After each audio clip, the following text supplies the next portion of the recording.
Շատ լավ, Տերը օրհնի ձեզ։ Այսօրվա քարոզի անունը դրել եմ Փիլիպոսյան ավիաուղիներ։ Մի հատ տենան քեզ ինչ ավիաուղիներ էր այն ժամանակով, որ Աստվածաշնչի մեջ կա, մենք չգիտենք։ Գիտեք, մինչև Հիսուս Քրիստոսի գալը հետաքրքիր էր, որ Եսայի մարգարեն մի բան մարգարեացավ, դա գրված է 35 գլխի 3-րդ խոսքում։ Ուժովացրեք թուլացրած ձեռքերը։ Հիմա եթե ձեռները թուլացել է, պետք է ուժովացնես։ Եվ դողդոջուն ծնկերը զորացրեք, այն դողացող ծնկները ասма զորացրեք, այն սենց համարձակությունով լցրեք, խիզախացեք մի ուրիշ խոսքերով ասած։ Ասեցեք թուլասիրտներին, ուժովացեք եւ մի վախենաք։ Ահա ձեր Աստվածը գալիս է վրեժ առնելու, Աստծո հատուցումն է գալիս, նա եւ նա ձեզ փրկելու է։ Այն ժամանակ բացվելու են կույրերի աչքերը եւ խուլերի ականջները պիտի բացվեն։ Այն ժամանակ լոք է տալու կաղը եղջերուի պես եւ համրի լեզուն օրհներգելու է, որովհետեւ անապատում ջուր է բխելու եւ ամայի տեղերում առուներ։ Հետաքրքիր բան է գրում Եսայի մարգարեն, որ գալիս է ժամանակը վրեժ խնդրության, որ գալիս է փրկիչը, գալիս է միսիան եւ ամեն հարցի պատասխան իր մոտ լինելու է։ Գալիս է որ քեզ զորացնի։ Դու էլ զորացի այդ զորությունով, դու էլ ուժովացի այդ ուժով, դու էլ խիզախացի այդ լուրով, որովհետեւ Տեզերք արարիչ Աստվածը քո հայրն է ու գալիս է քեզ փրկելու, ազատելու, գալիս է քեզ բժշկելու ու զորացնելու։ Ասում է համրի լեզուն օրհներգելու է։ Գիտես, փակված ականջները բացվելու են, այն կուրացած աչքերը տեսնելու են, թուլացած ոտքերները վազելու են։ Այնքան կարևոր է իմ ու քո համար, որ հասկանանք, սա խոսում է նշանների մասին, որ հետևելու է միսիային։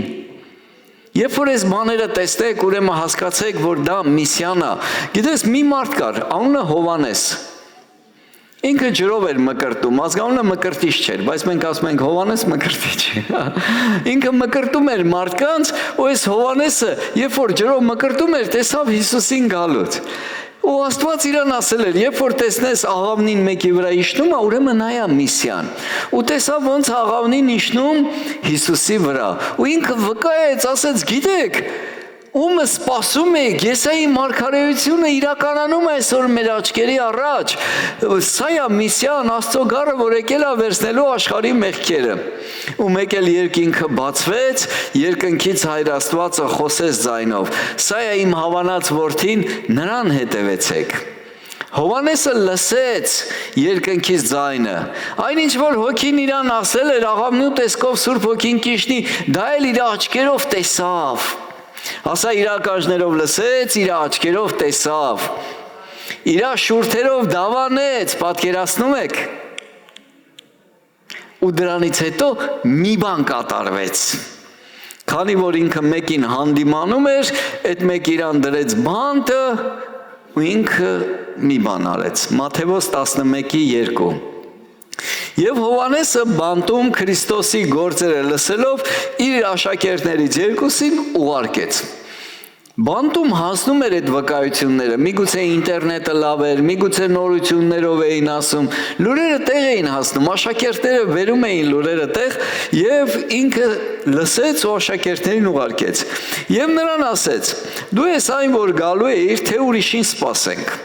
Եվ Հիսուսը պատասխանեց եւ նրան ասեց. գնացեք Հովանեսին պատասխանեցեք եւ որ պատմեցեք ինչ որ լսում եք եւ տեսնում եք, կույրերը տեսնում են եւ կաղերը գնում են, բորոտները սրբվում են, խուլերը լսում են, մեռելները հարություն են առնում եւ աղքատներին ավետարան է քարոզվում։ Հետաքրքիր է, չէ՞։ Գալի ասма Հովանեսը մեզ ուղարկել է, մենք Հովանեսի աշակերտներն ենք։ Այն որ պետք է գար, դա դու էիր, թե ուրիշին սպասենք։ Գիտես, երբեմն մեր կյանքում դժվարություններ է գալի, երբեմն տարբեր իրավիճակներում տարբեր ծանրություններ է գալիս, ու այն ինչ որ մենք լսել ենք, այն ինչ որ վերապրել ենք, այն ինչ որ տեսել ենք, մեկ էլ տեսնում ես հարցականի տակ է հայտնվում։ Քրիստոսի հարցը։ Ու Հովանեսը իր ականջներով լսել էր ոնց Աստված երկնքից խոսում իր հետ։ որ սրան հետևեցեք, սա է իմ հավանած որդին, չէ՞։ Ինքը տեսավ աղավնին, Սուրբ Հոգին աղավնի կերպարանքով իջավ իր վրա, Հիսուսի վրա, ու հասկացավ, որ դա է միսիան։ Իրա բերանով դավանեց, մարգարեացավ, որ ահա Աստծո գառը, որ վերցնում է աշխարհի մեղքերը, բայց չգիտես ինչի, հանկարծ բանտում հավատքը տկարացել էր ու թուլացել էր։ Գիտես, անպայման չի բանտը բանտ լինի, կարա բանտը լինի քո միջավայրը, կարա բանտը լինի քո բնակարանը, կարա բանտը լինի քո աշխատատեղը, այնտեղ որտեղ դու ճնշում ես զգում, այնտեղ որտեղ որ քեզանից այդ հավատքը գնում է, այնտեղ դժվարություն ես վերապրում,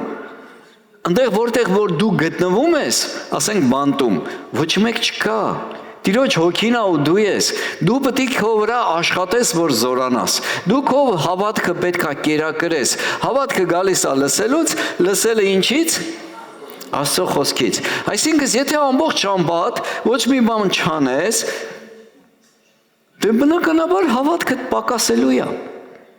եթե դու չունես այդ հաղորդությունը ամեն օր գոնե մի քիչ, Հիսուս Քրիստոսի հետ, ինչ-որ բան պակասելու է, ինչ-որ բան նվազելու է, գիտես, անորեն այնքան մեծ վարպետ է, որ ինքը գիտի հավատքը ոնց է աշխատում, երբ որ մենք ամեն օր Աստծո խոսքի հետ ենք, աղոթքի հետ ենք, Աստծո մարդկանց հետ ենք, մեր հավատքը մենք չենք նկատում ոնց է մեծանում, բայց երբ որ մենք ամեն օր գործով ենք, առօրյայով ենք, այս աշխարհի հոգսերով ենք, մենք չենք էլ նկատում ոնց է հավատքը պակասում, այնպես չի լինում, գիտես, որ արտանում ես ու ասում ես, վայ, այսօր հավատք չունեմ, ուր գնաց հավատքս, այդպես չի լինում, կամ էլ այնպես չի լինում, որ արտանում ես ու ասում ես, այսօր ինչ հավատք ունեմ, սարեր եմ տեղափոխելու,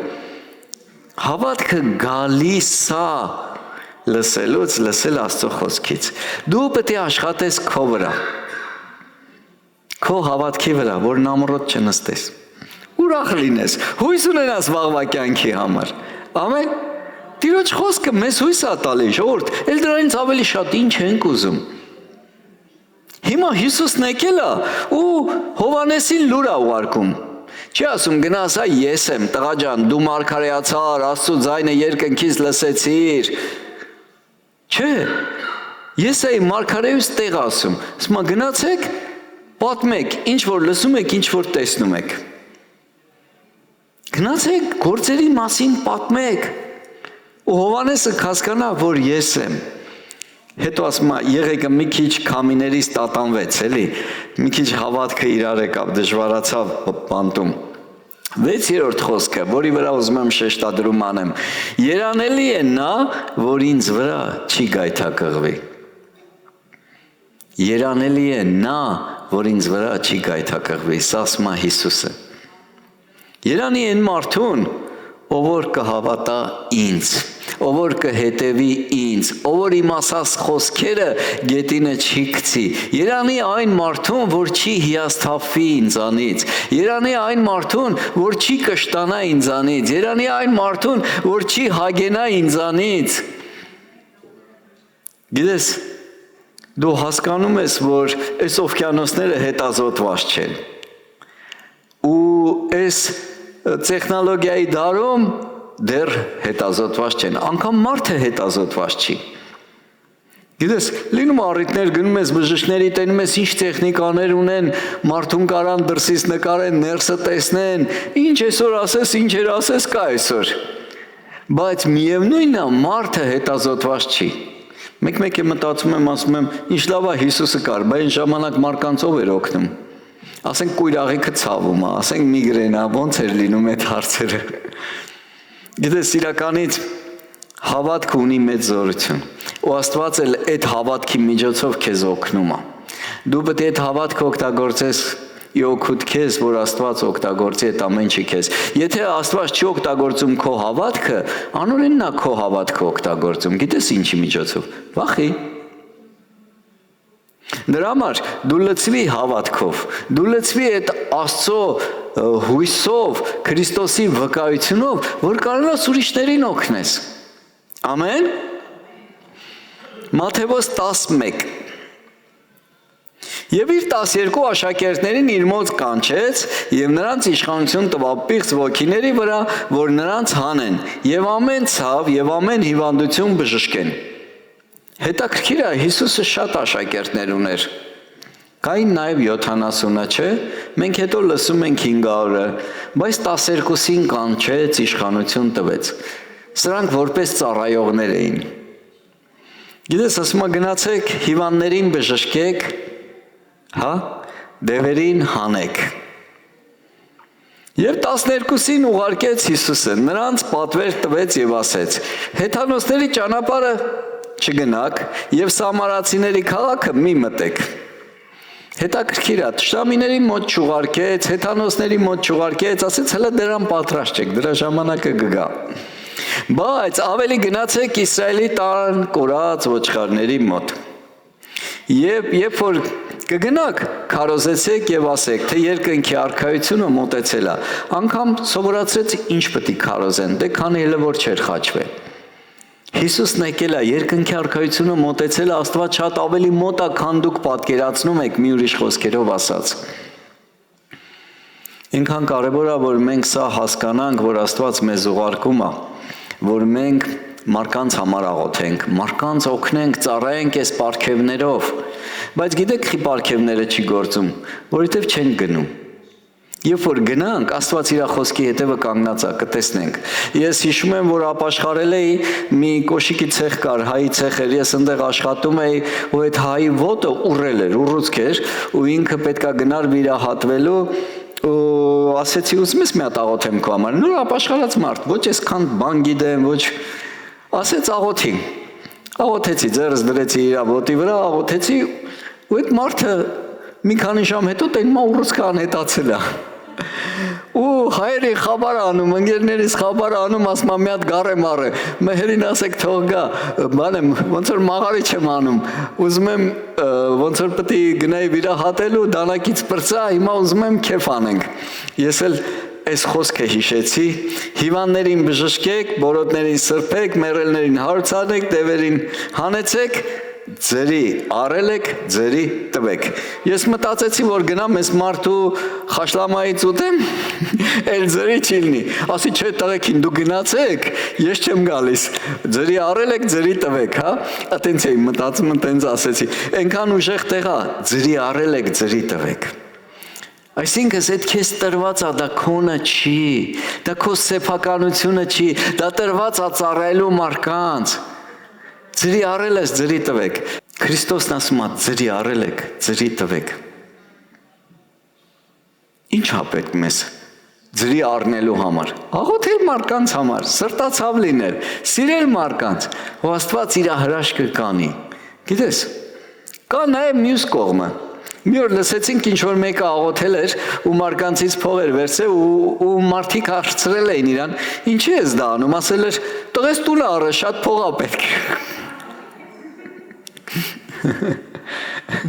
Ոնց որ տղուտ հաշվարկը քո աղոթներն է, տուն առը։ Ամեն ինչ կարա լինի, բայց Աստծո խոսքը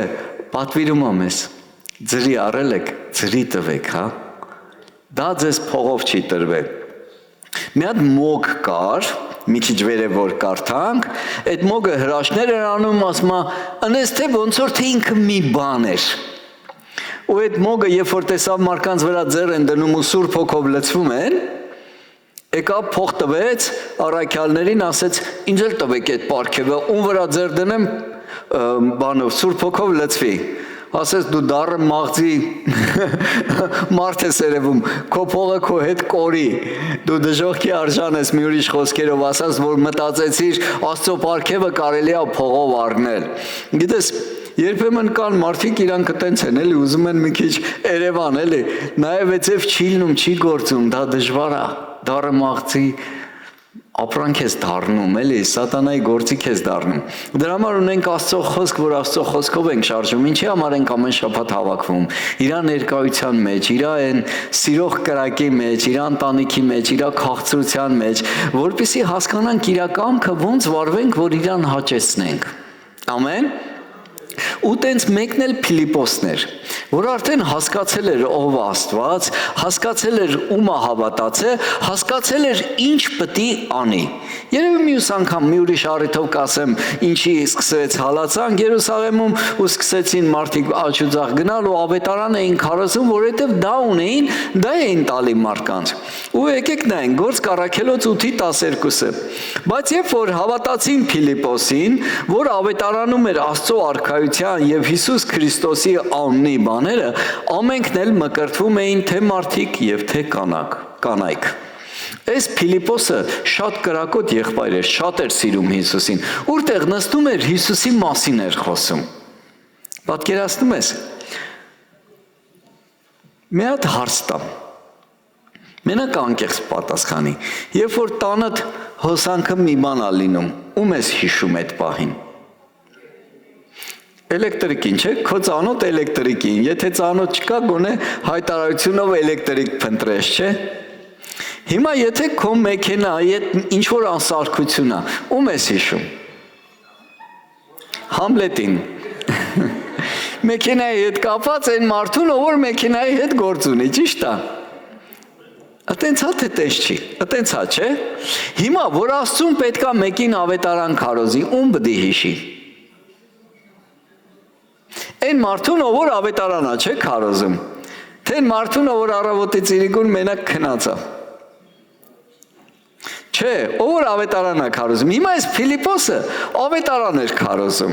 Ու տեսեք 26 խոսքը ինչ եղավ։ Եվ Տիրոջ հրեշտակը խոսեց Փիլիպոսի հետ եւ ասեց. «Վեր կաց եւ գնա հարավային կողմը, այն ճանապարհը, որ Երուսաղեմում իջում է, Գազա, որ անապատն է»։ Հասցեն է տալի։ Գնա այս կողմի վրա։ Հրեշտակ եկել է հասցե է տալի։ Այն ապտեկան դեղատունը, որ կտենաս, կանաչ տարերով գրած, դրա կողքը մի հատ կրասնի բելի խանութ կա, կարմիր տարերով գրած, այդտեղ կկանգնես։ Չէ, բայց մոտավորապես բացատրում է ուր գնա այս մարդը։ Այս մարդն էլ չասեց, մի հատ կոնկրետ բան ասա իմանամ։ Կամ լավ գոնե հագուստ ասա ինչ գույներ է, կամ ասա անունը, որ մոտենամ ասեմ, ես ինչը դու ես, ասի, հա, ասեմ, հրեշտակը եկել է ինձ բանը ասե։ Մոտավորապես տեղ է բացատրում։ Եվ նա վեր կեցավ գնաց։ Չհակառակվեց, չասեց կոնկրետ հասցե ասա, եւ ահա մի եթովպացի մարդ, եթովպացիների կանթակաթագուի ներքինն էր, մի իշխան, որ նրա բոլոր գանձերի վրա էր եւ եկել էր Երուսաղեմ երկրպագություն անելու։ Հետաքրքիր է, գնաց ու հասկացավ ով է։ Առաջինը ես մտածում եմ, ասում եմ, եթե մեր հետ մի հատ հրեշտակ խոսար, կասենք մի րոպե չգնաս էլի, մի րոպե մի հատ սելֆի կանեինք, հետո կասենք մի րոպե ժամանակիցդ մի րոպե էլ խմամ, մի հատ վիդեո, այս հրեշտակը եկել է իմ մոտ, որ ինձ ասի, որ ես գնամ, ինչ որ մեկին պետք է ավետարանեմ, կամ պետք է բժշկվի, կամ պետք է, հասկանում ես, մի հատ մեծ ռեպորտաժ կանեինք, կնկարեինք, գցեինք YouTube, հրեշտակ եկավ իմ մոտ, ինձ տեսավ, իմ հետ խոսեց, բավականին խոսել ենք, բայց չեմ կարա դրա մասին ասեմ։ Ու հետո կասենք այն ինչ որ ասել է։ Դուրս հեչ ոչ շոկի եկավ։ Այսինքն երևի իր համար շատ սովորական բան էր, որ հրեշտակը գար ասեր, հիմա գնում ես այս տուն ես ինչին քարոզես, հիմա գնում ես այն ինչտեղ են ինչին քարոզես։ Պատկերացնում եք, դուք հոսանքի դեպքում էլեկտրիկին եք հիշում, ավետարանի դեպքում Աստված Փիլիպոսին է հիշում։ Գնաց Փիլիպոսը։ Եվ Ետ դառնալիս մի կարգումը նստած կարդում էր եւ Եսայի մարգարեի գիրքը։ Հոգին էլ Փիլիպոսին ասեց. «Մոտեցիր եւ հասիր այդ կարգին»։ Սուրբ Հոգին ասեց. «Էսա»։ Շուշուտ գնա տղա։ Տես դանդաղ որ գնաս, բաց կթողես։ Արագացու։ Եվ Փիլիպոսը առաջ վազելով լսեց, որ Եսայի մարգարեի գիրքն էր կարդում եւ ասեց. «Հասկանում ես արդյոք կարդացածդ»։ Այս Փիլիպոսը չասել, Աստված հետս խոսած։ Չէ, դեն մեզ դրա ժամանակն է չուներ, նպատակ կար ինչը պետք է իրագործեր։ Լսել եք Սոսի խոսքը։ Ամենաարագ պատասխանվող աղոթքով է հիշում, իր խոսքն է դա։ Ինչ անեմ Տեր քո համար։ Ամենակարճ ու ամենաարագ պատասխանվող քարոզը։ աղոթքը, Աստված ասում է գնայս ինչին քարոզի, գնայս ինչին արի, այս բանն ասա, այն բանն արա։ Մի անգամից Աստված պատասխանում է։ Ասում ես Աստված ջան, ում կարամ ավետարանը քարոզեմ, մեկ էլ այդ պահին մեկը դուրը ծեծում է, կարակ օգնեք։ Ոսկի արծաթ չունեմ, բայց արի։ Կամ ունես, չգիտեմ։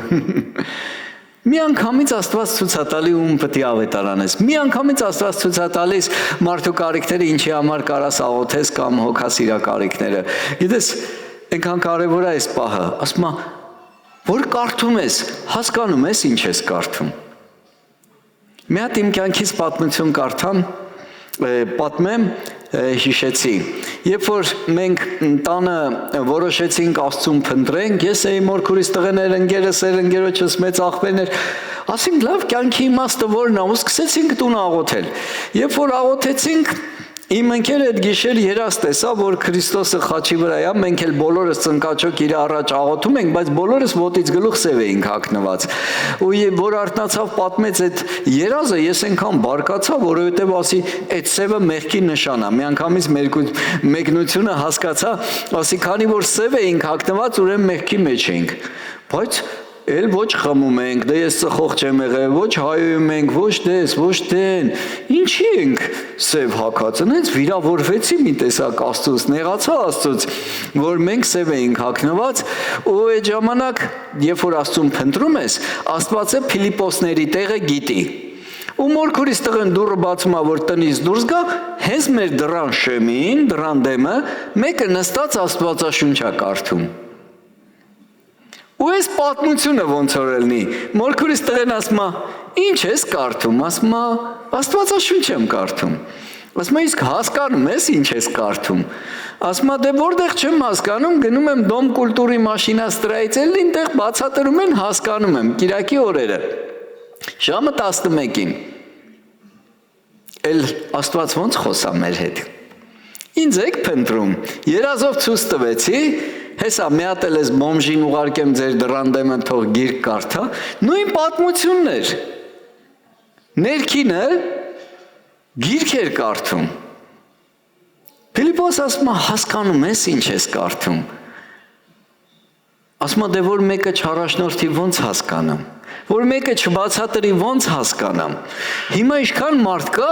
որ քո կարիք ունի, որ դու բացատրես իրան Աստծո խոսքը, տունը նստած կարդում է ու չի հասկանում, հիշում ես քեզ, մինչև ապաշխարելը, որ կարդում էիր, բան չէիր հասկանում, իսկ հիշում ես ծանոթ մարդկանց, որ ասում ես գիրք կարդա, ասում ախր բան չեմ հասկանում, շատ շատերից եք չէ լսել, քո կարիքը շատ կա,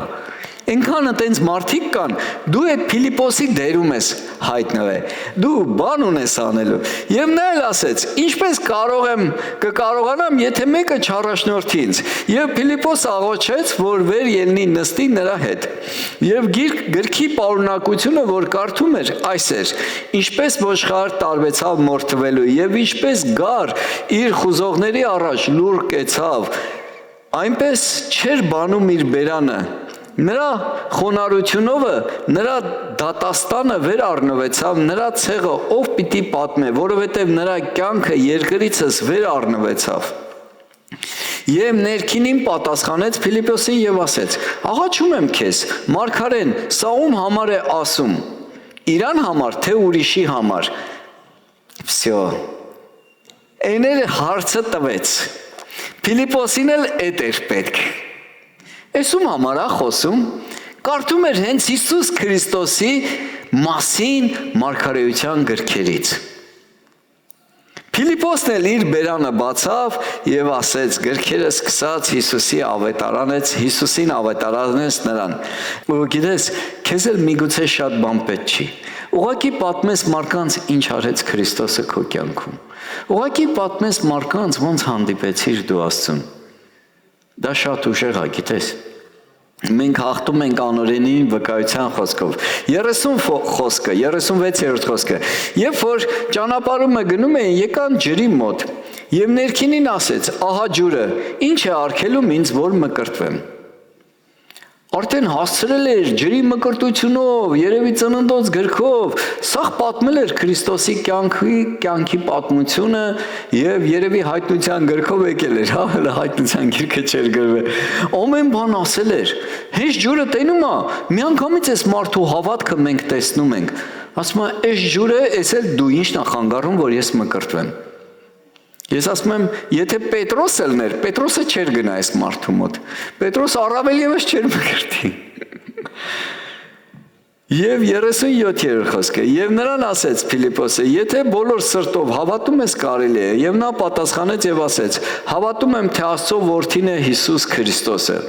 Եվ հրաման տվա, որ կառքը կանգնե, երկուսն էլ իջան ջուրը, Փիլիպոսը եւ ներքինին, եւ նա մկրտեց նրան։ Երբ որ ջրից դուրս եկան, Տիրոջ հոգին Փիլիպոսին հափշտակեց, եւ ներքինին այլևս չտեսավ նրան, եւ նա ուրախությամբ գնում էր իր ճանապարհով։ Ասում եմ, այսօրվա մեքենաները չեն, որ տեսախցիկ ունենան մեջը, դուրսը, ներսը նկարվի, պատկերացնում ես, ջրով մկրտեց, ջրից հելավ այդ մարդը չկա։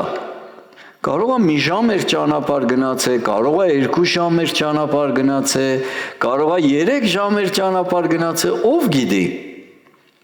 Բայց հետաքրքիրն է նա, որ այս ներքինին ջրից միջև հելավ տեսավ մարդ չկա էլ, մենակ է ջրի մեջ։ Պատկերացնում ես ինչ հրաշքի ականատես եղավ։ Հիմա կմտածի, այ մարդ էս ով էր։ Ոչ հեռախոսի համարը վերցրեցի, բա կարող էլի հարց առաջանա։ Ոչ հասցեն վերցրեցի, կարող է հրեշտակ էր։ Բա ինչ եղավ ժողովուրդ այդ Փիլիպոսը։ Այստեղ իր ավիաուղիները գործեց, 40 խոսքը։ Եվ Փիլիպոսը գտնվեցավ Ազովտոսում։ Եվ ման գալով ավետարանում էր ամեն քաղաքները, մինչև որ եկավ Կեսարիա։ Ես այս մարդու վրա զարմացած եմ, ժողովուրդ, չգիտեմ դուք ոնց, բայց ես շատ զարմացած եմ։ Պատկերացնում ես, հրեշտակը եկավ, հետը խոսեց, ասեց ուր գնա։ Ճիշտ է։ Գնաց հասավ այնտեղ, հոգին ասեց ում պետք է մոտենա։ Սուրբ Հոգու ձայնը լսեց։ Հասկացա, որ պետք է վկայի Քրիստոսին, վկայեց, մարդը ապաշխարեց, ջրով մկրտվեց, հափշտակվեց, մոտավորապես 35 կիլոմետր ուրիշ քաղաք, ասենք Պրախլադնի։ Չասեց, դուք գիտեք ես ով եմ, Տիրոջ հոգին իմ հետ խոսում է, հրեշտակները գալիս են իմ մոտ գնում են, ես գիտեք ինչ կարևոր ազնվորություն եմ, հեչ պետքը չէր։ Ընդհանրապես, զարմանալի է, չէ՞։ Շարունակում էր ինչ անել, ավետարանել։ Ավելի կարևոր է ավետարանը քարոզել, քան այդքան հրաշքներ տեսնելը։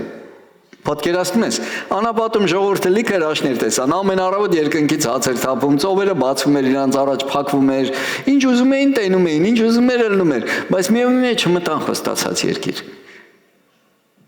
Դա պետք է օգնի մեր հավատքին, գոնե անհավատներին բերի հավատքի։ 40 խոսքը, նորից եմ կարդում։ Եվ Փիլիպոսը գտնվեցավ Ազովտոսում եւ ման գալով ավետարանում էր ամեն քաղաքները, մինչև որ եկավ Կեսարիա։ Այնքան ուժեղ տեղ է, հեչ պետքը չէր, որ ավետարանում էր, բնականաբար հրաշքներ էր լինում, դևերից մարդիկ ազատագրվում էին, չէ՞։ Եթե մարդու համար աղոթես, մի բան պետք է գնա, մի բան պետք է գա, Սուրբ Հոգին պետք է գա, հիվանդությունը պետք է գնա,